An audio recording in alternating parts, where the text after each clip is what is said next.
ilé-ẹjọ́ májísírèètì tó wà ní ìlú ìbàdàn ní ìpínlẹ̀ ọ̀yọ́ wọ́n mà ti ní kí ọ̀gá ẹgbẹ́ onímọ́tò ìpínlẹ̀ ọ̀yọ́ àná aláàjì lámìdí mukaila ẹni tó pè yàn mọ̀ sí auxiliary wọ́n ti ní kó lọ́ọ́ máa gbatẹ́gùn nínú ọgbà ẹ̀wọ̀n títí dọjọ́ 11 oṣù kejì ọdún tá a wà yìí tí ìgbẹ́jọ́ yóò tún bẹ̀rẹ̀ tí wọ́n sì ti tú àṣírí ẹ̀sùn tí wọ́n kà sí auxiliary lọ́rùn tó fi di ẹni tí wọ́n jù sí ẹ̀wọ̀n di oṣù kejì ọdún tá a wà yìí. Ẹ rántí pé lọ́sẹ̀ tó kọjá ní àwọn ọ̀tẹlẹ̀múyẹ́ ló gbé auxiliary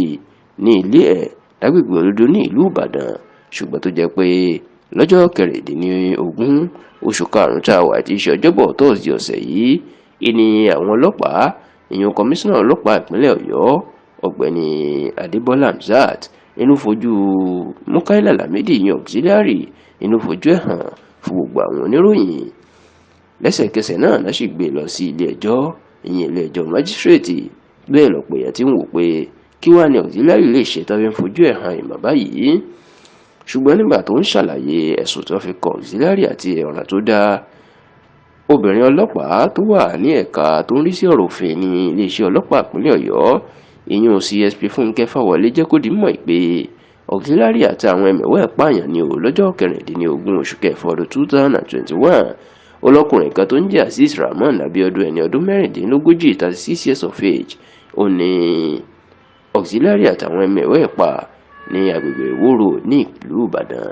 Yàtọ̀ sí eléyìí ó ní lẹ́yìn tó pa azeez rahman abiodun tán auxiliary àtàwọn ẹmẹ̀wà ẹ̀ wọ́n tún fọ́ ṣọ́ọ̀bù ọkùnrin kan tó ń jẹ́ azeez ahmed adébáyọ̀ tó jẹ́ wípé fóònù àwọn olówó ńlá ló ń tà tó sì ní gbogbo fóònù tí auxiliary àtàwọn ọmọlẹ́yìn ẹ̀ jí gbé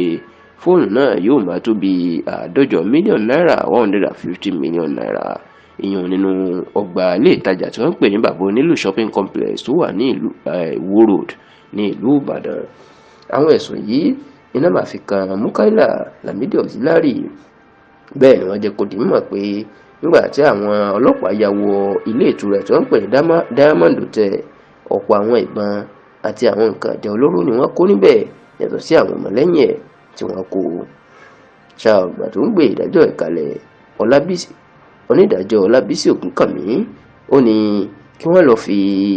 auxiliary sínú ọgbà ẹ̀wọ̀n náà tó sì sọ ọjọ́ ìgbẹ́jọ́ síwájú di ọjọ́ 11 oṣù kejì ọdún tá a wà yìí ìyẹn July 11, 2024.